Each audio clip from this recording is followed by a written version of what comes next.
Hello everyone, welcome to our channel. इस video में बचे हुए सारे क्वेश्चंस 2019 नीट के डिस्कस कर लेंगे। क्वेश्चन है कि ये लास्ट ही क्वेश्चन है।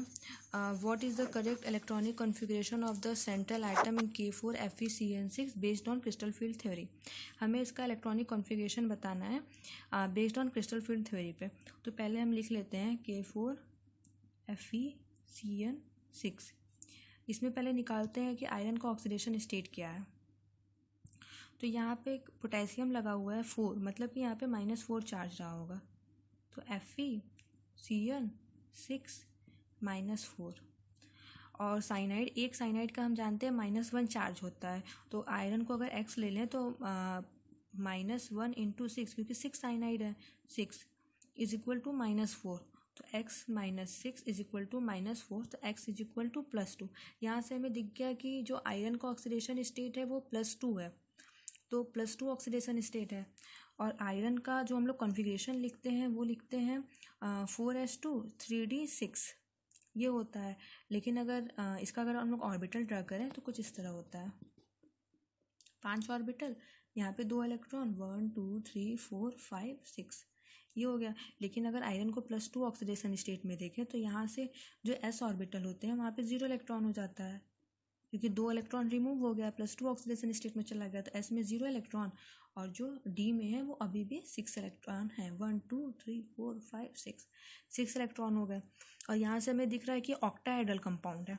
ऑक्टाहेड्रल कंपाउंड है, और ऑक्टाहेड्रल का हम लोग स्प्लिटिंग जानते हैं कि अगर कोई यहाँ पे एटम है, उसका d ऑर्बिटल है, यहाँ पे 5 ऑर्बिटल है, तो ग्राउंड स्टेट में इस तरह होगा। लेकिन जब लिगेंड थोड़ा पास आएंगे तो थोड़ा सा एक्साइटेड स्टेट में जाएगा, और पांचों ऑर्बिटल जो होंगे वो एक्साइटेड स्टेट में जाएंगे।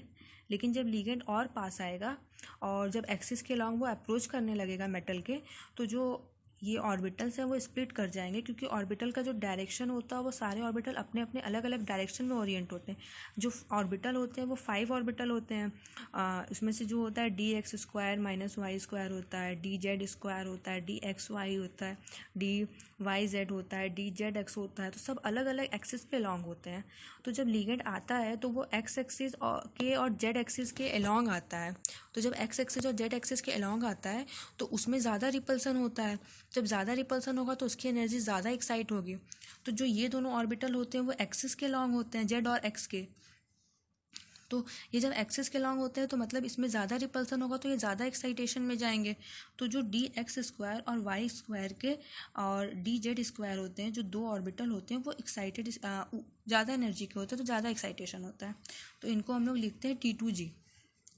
और इसी तरह ये जो तीनों होते हैं ये प्लेन में होते हैं। प्लेन में उतना लिगेंड नहीं आ पाता, उतना सही तरीके से अप्रोच नहीं कर पाता, तो इनकी स्टेबलाइज हो जाते हैं। तो ये 3 ऑर्बिटल लोअर एनर्जी के होते हैं। यहाँ पे बीच में बेरी सेंटर होता है, और यहाँ ये Eg होता है ऊपर वाला, नीचे वाला T2g होता है। और बस हमें अब इलेक्ट्रॉन की फिलिंग करना है अकॉर्डिंग टू हुंस रूल। लेकिन जो साइनाइड होता है वो स्ट्रॉन्ग लिगेंड होता है। साइनाइड जो है वो हमारा स्ट्रॉन्ग लिगेंड है, और स्ट्रॉन्ग लिगेंड हम जानते हैं कि पेयरिंग कराता है। पेयरिंग कराने के बाद फिर Eg में फिल होगा। टोटल 6 इलेक्ट्रॉन, हमें 6 इलेक्ट्रॉन फिल करना है। तो हम लोग फिल करेंगे 1 2 3, पेयरिंग होगा नहीं क्योंकि साइनाइड स्ट्रॉन्ग फील्ड है। 4 5 6, तो पूरा का पूरा T2g में फिल हो जाएगा। तो जो हमारा कॉन्फ़िगरेशन आएगा इस कंपाउंड के लिए T2g6 और Eg 0, कुछ इस तरह आएगा। तो ऑप्शन ए देखते हैं। ऑप्शन ए में T4 2g है, Eg 2 है, तो ये हो नहीं सकता। इसमें E3 पहले है, इसमें भी E4 पहले है, ये तो टेट्राहेड्रल के लिए दिया हुआ है। तो टेट्राहेड्रल तो एक कंपाउंड ही नहीं है ना, ये तो ऑक्टाहेड्रल कंपाउंड है। तो ये दोनों ऑप्शन तो ऐसे ही एलिमिनेट हो गया। और फिर यहाँ पर जो T2g6 और Eg 0 होगा, और हम निकाले भी हैं कि यही होगा, तो जो सी होगा वो राइट आंसर होगा। टेट्राहेड्रल में जी नहीं लिखा होता, क्योंकि टेट्राहेड्रल में जी इसलिए नहीं लिखा होता है क्योंकि वो जीरेट कंपाउंड नहीं होता है। मतलब कि टेट्राहेड्रल में जो सेंटर ऑफ इन्वर्जन होता है वो नहीं होता, बल्कि ऑक्टाहेड्रल में सेंटर ऑफ इन्वर्जन होता है, इन्वर्स सेंटर। इसलिए हम लोग ऑक्टाहेड्रल में जीरेट लिखते हैं जी को, और टेट्राहेड्रल में हम लोग जी नहीं यूज़ करते हैं। और ये दोनों ऑप्शन इसीलिए एलिमिनेट हो गए क्योंकि यहाँ पे जी नहीं लिखा हुआ और ई पहले लिखा हुआ है। तो मतलब कि ये ऑक्टाहेड्रल के लिए नहीं है, टेट्राहेड्रल के लिए, और हमारा जो कंपाउंड है वो ऑक्टाहेड्रल है। तो ये दोनों ऑप्शन ऐसे एलिमिनेट हो गया। और साइनाइड जो होता है स्ट्रॉन्ग फील्ड लिगेंड होगा, तो मतलब ई में तो फिलअप ही नहीं होगा। जब 6 इलेक्ट्रॉन से ज़्यादा होगा तब ई में फिल होगा, क्योंकि साइनाइड स्ट्रॉन्ग फील्ड लिगेंड है, इसलिए ए भी एलिमिनेट हो गया। तो ऐसे भी क्वेश्चन किया जा सकता था बिना इसके ऑर्बिटल ड्रॉ किए बिना भी। और ये क्वेश्चन उसके बाद जो नीट के 2019 के क्वेश्चन हैं वो कुछ क्वेश्चंस ऐसे हैं कि नॉन एसेंशियल अमीनो एसिड कौन से होंगे वैलिन ल्यूसिन एलानिन लाइसिन में। तो एलानिन जो है वो नॉन एसेंशियल अमीनो एसिड है। और इसी टाइप से कुछ क्वेश्चंस है कि जैसे कि एसेंशियल अमीनो एसिड या फिर आयनिक कंपाउंड और which of the following series of transition in the spectrum of hydrogen atom fall in visible region.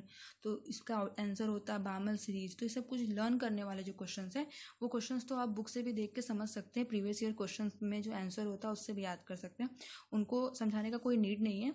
तो जो क्वेश्चन थ्योरेटिकल क्वेश्चन है उनको एक्सप्लेनेशन नहीं है, और जो क्वेश्चन जिसमें कंसेप्ट था वो क्वेश्चन सारे एक्सप्लेन कर दिए गए हैं, आप प्लेलिस्ट में जाके देख सकते हैं। और let's crack neat and JEE पे हर फ्राइडे सैटरडे संडे तीनों दिन में से किसी 2 दिन क्वेश्चन अपलोड हो जाते हैं। आप सब्सक्राइब कर दीजिए चैनल और बेल आइकॉन दबा दीजिए जिससे कि कभी भी कोई वीडियो अपलोड हो तो आपको नोटिफिकेशन मिल जाए। And thanks for watching this video.